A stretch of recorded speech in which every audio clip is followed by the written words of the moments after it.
Supertech के जो twin tower गिरे थे उसका वीडियो तो आप सबने देखा ही होगा। लेकिन सुपरटेक की मुश्किलें अब कम नहीं हो रही है। सुपरटेक के चेयरमैन राम किशोर अरोड़ा को ईडी ने 27 जून को पूछताछ के बाद गिरफ्तार कर लिया। आर के अरोड़ा पर मनी लॉन्ड्रिंग के तहत केस दर्ज किया गया है और उन्हें 10 जुलाई तक न्यायिक हिरासत में रखा जाएगा। लेकिन आर के अरोड़ा पर क्या क्या आरोप लगे हैं, सुपरटेक के कितने ग्राहक यानी होम बायर्स अपने घर के पोजीशन का इंतजार कर रहे हैं, इन ग्राहकों का आगे क्या होगा और घर खरीदने वालों के लिए सबसे बड़ी सलाह क्या है, इस वीडियो में आपको ये बताएंगे। सुपरटेक के चेयरमैन अरोड़ा पर मनी लॉन्ड्रिंग के तहत मामला दर्ज हुआ है। दरअसल दिल्ली, हरियाणा और उत्तर प्रदेश की पुलिस ने अरोड़ा पर कुल 26 एफआईआर दर्ज की थी। इसमें अरोड़ा पर 670 घर खरीदारों से 164 करोड़ रुपए की धोखाधड़ी का आरोप लगाया था। सुपरटेक ने लोगों से करोड़ों रुपए लिए थे, लेकिन समय पर उन्हें उनके घरों का मालिकाना हक नहीं दिया, यानी कि पोजीशन। दावा यह किया गया है कि सुपरटेक ग्रुप ने 2013 से 14 में गुरुग्राम में जमीन खरीदने के लिए ग्राहकों और घर खरीदारों से 440 करोड़ रुपए लिए, जबकि नोएडा में उनके प्रोजेक्ट्स चल ही रहे थे।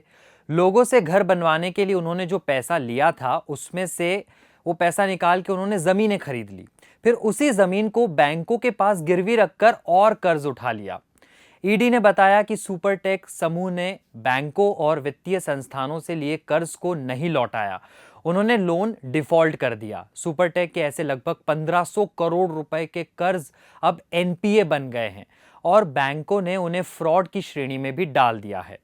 ईडी ने कहा है कि इसी तरह सुपरटेक ने उसी समय पर एक अन्य शेल कंपनी के नाम पर जमीन हासिल करने के लिए 154 करोड़ रुपए का दुरुपयोग किया था। इसके अलावा 40 करोड़ रुपए एक अन्य शेल कंपनी को दिए गए और दिल्ली में उसके नाम पर एक और जमीन खरीद ली। ईडी ने कहा कि कंपनी और उसके प्रमोटरों ने अपने प्रोजेक्ट्स को पूरा करने के बजाय फंड को शेल कंपनियों में भेज दिया। ये प्रोजेक्ट्स आज तक अधूरे पड़े हैं। लेकिन सुपरटेक की ऐसी दशा कैसे हुई? इसके वैसे तो कई सारे कारण हैं, लेकिन एक कारण जो ये बताया जा रहा है कि पिछले साल अगस्त में जब नोएडा में सुपरटेक के ट्विन टावर को गिराने का आदेश आया, उसके बाद से कंपनी को बुरी तरह से झटका लगा हुआ है। अदालत ने कहा था कि ट्विन टावर को गिराने का खर्च भी सुपरटेक को खुद ही देना होगा। उस समय कंपनी को 500 करोड़ रुपए का नुकसान हुआ था। इसके अलावा नेशनल कंपनी लॉ ट्रिब्यूनल की दिल्ली बेंच ने यूनियन बैंक ऑफ इंडिया की याचिका पर सुपरटेक के खिलाफ दिवालिया कार्यवाही का आदेश दिया था, क्योंकि सुपरटेक ने यूनियन बैंक ऑफ इंडिया के लगभग 432 करोड़ रुपए के कर्ज को नहीं चुकाया था। हालांकि बाद में एनसीएलटी ने सुपरटेक की एक ही कंपनी को दिवालिया घोषित किया था। अब सुपरटेक के चेयरमैन ईडी की रडार पर हैं, तो इनके ग्राहकों यानी घर खरीदारों का आगे क्या होगा, ये सवाल है। रियल एस्टेट सेक्टर पहले से ही संकट के दौर से गुजर रहा है। कोविड के बाद से ही उसकी हालत खराब है। उसके बाद पिछले साल से सुपरटेक भी बड़े संकट में फंसता दिख रहा है।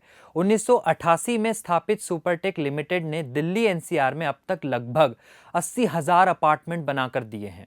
इस समय कंपनी के पास पूरे एनसीआर में लगभग 25 प्रोजेक्ट्स ऐसे हैं जिन पर काम जारी है। इसे अभी भी 20,000 से ज्यादा ग्राहकों को घर का कब्जा देना बाकी है, यानी 20,000 से ज्यादा ग्राहकों की परेशानी बढ़ गई है। बेंगलुरु के मंत्री सेरेनिटी होम बायर्स फोरम के प्रिंसिपल सेक्रेटरी और कर्नाटक होम बायर्स फोरम के संचालक धनंजय पद्मनाभाचार ने क्विंट हिंदी से बातचीत में कहा कि घर खरीदारों का हित कंज्यूमर कोर्ट और रियल एस्टेट विनियम और विकास अधिनियम यानी रेरा के तहत सुरक्षित है।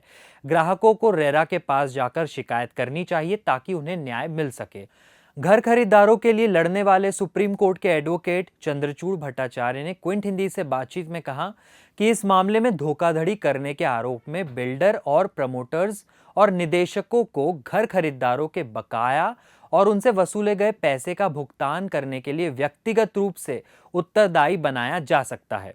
धनंजय पद्मनाभाचार्य ने क्विंट हिंदी से कहा कि किसी भी घर खरीदार को एडवांस पेमेंट देकर घर खरीदने के बारे में विचार नहीं करना चाहिए जब तक कि बिल्डर घर बनाकर न दे दे, जिसे रेडी टू मूव इन कहा जाता है। मतलब जब तक घर पूरा न तैयार हो जाए तब तक पेमेंट ना करे। बिल्डर को सारे अप्रूवल मिलने के बाद और घर पूरी तरीके से सारी सुविधाओं के साथ तैयार होने के बाद ही खरीदे।